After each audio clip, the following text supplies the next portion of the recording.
Megachurches, promises of divine wealth and miracles on demand. It's a multi-billion-dollar industry built on faith. But what happens when the men of God are more interested in your wallet than your soul?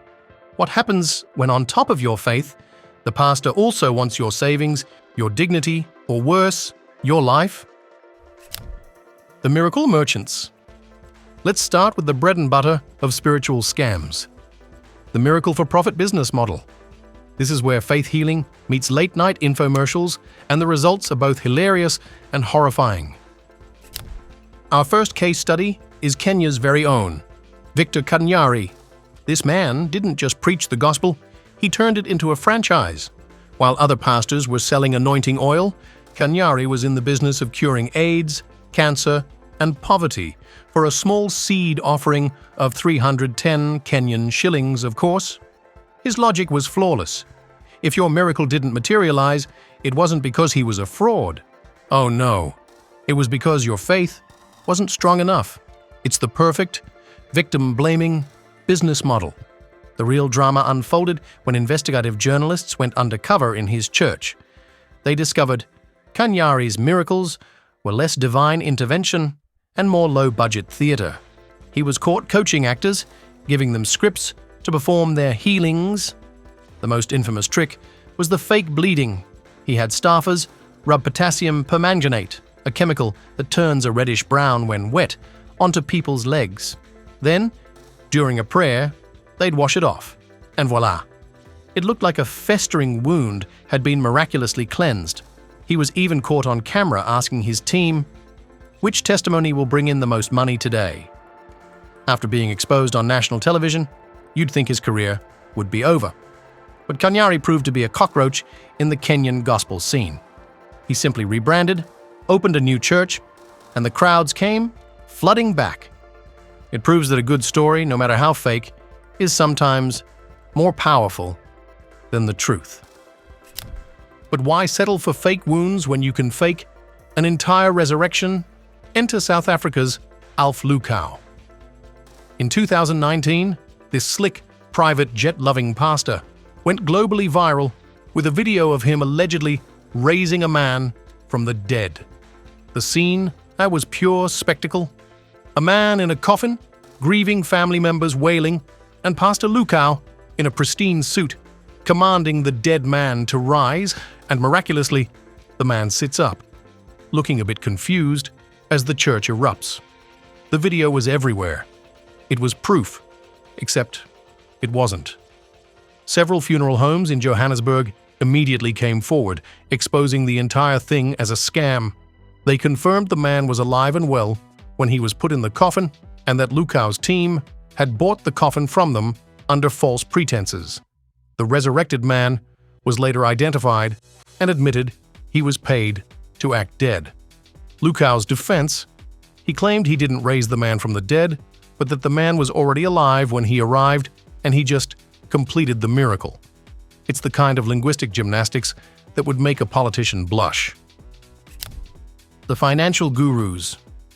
Selling fake miracles is one thing, but some pastors cut out the middleman and go straight for the financial jugular. These are the men and women who turn the pulpit into a Wall Street trading floor. No one embodies this better than Shepherd Bushiri, the Malawian-born pastor also known as Major One. Operating out of South Africa, he built one of the largest congregations on the continent.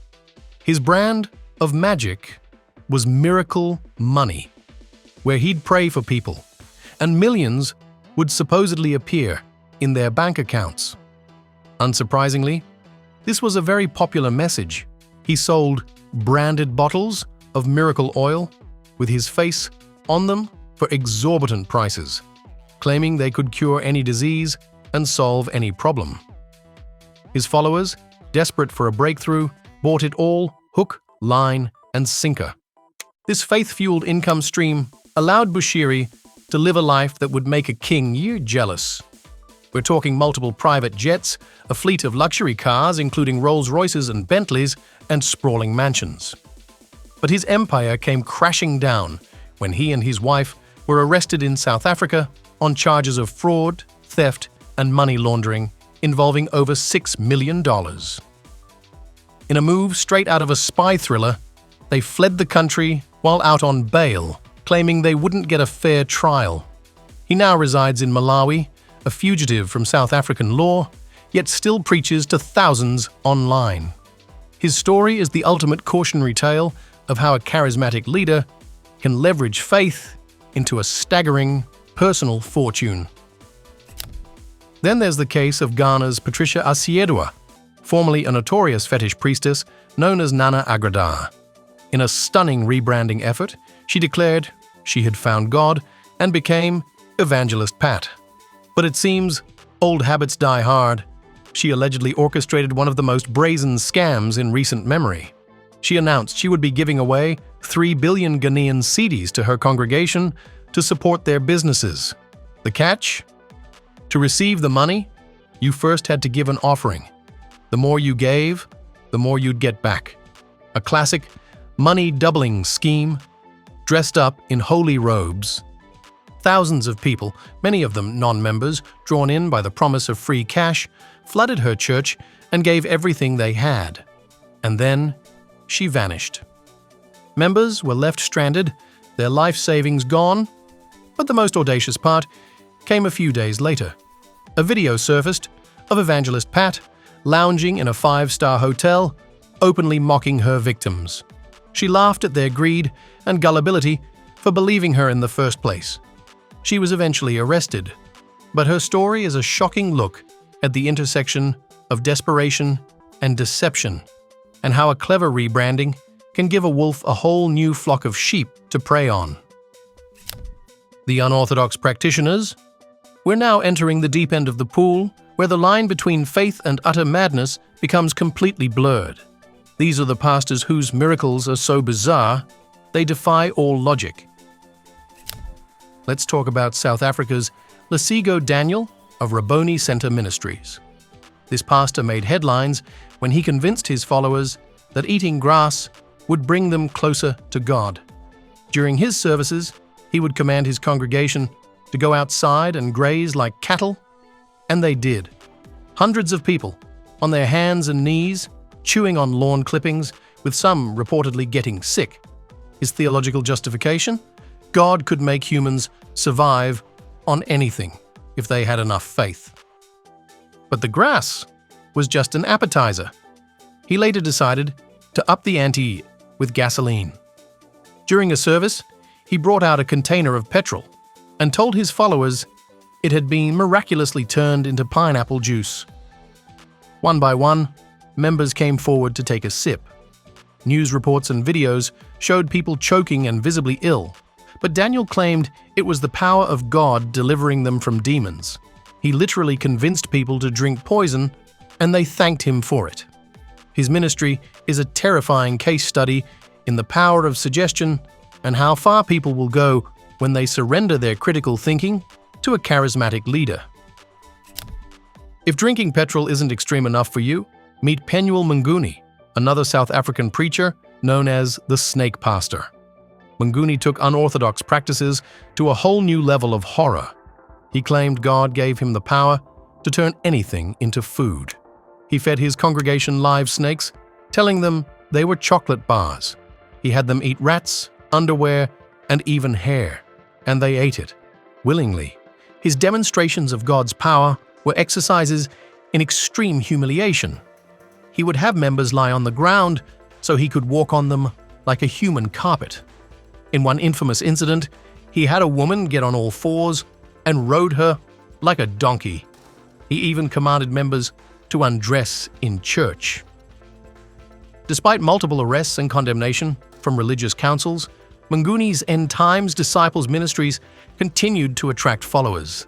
His methods are so extreme, they border on psychological torture, showcasing a terrifying form of spiritual abuse where followers are stripped of their dignity in the name of devotion.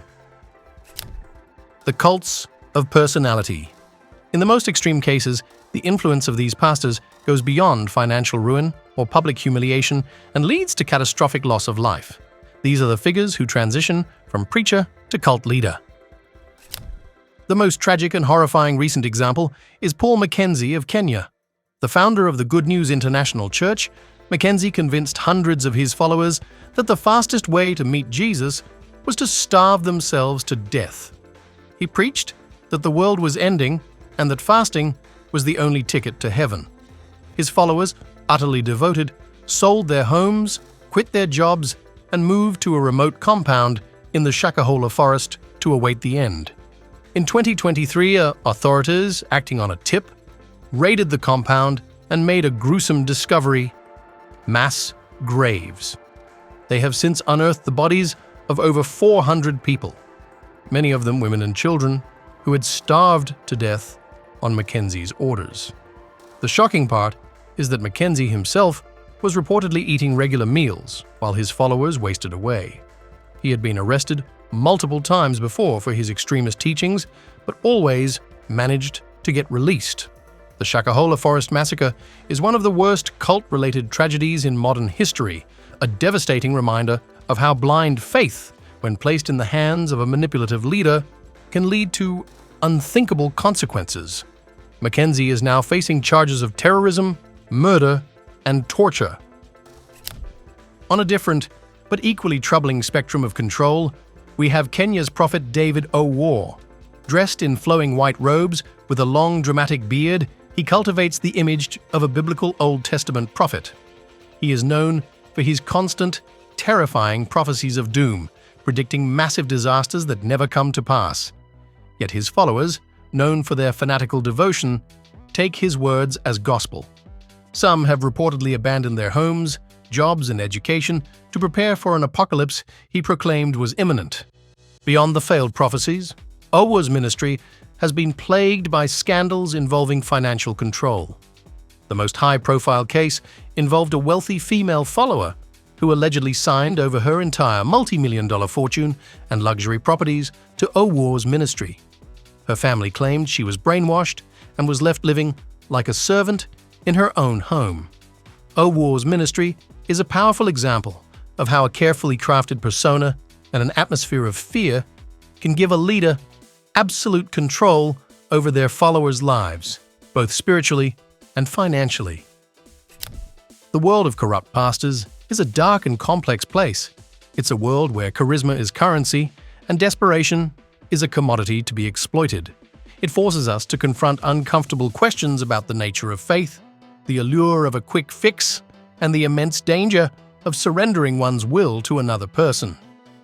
So, have you figured out the answer? It seems that when a man of God asks for everything, it's often for his own gain, not for your salvation. What is the most shocking story you heard today? Let me know in the comments below. And if you found this expose eye-opening, make sure to like and subscribe for more deep dives. Until next time, thanks for watching.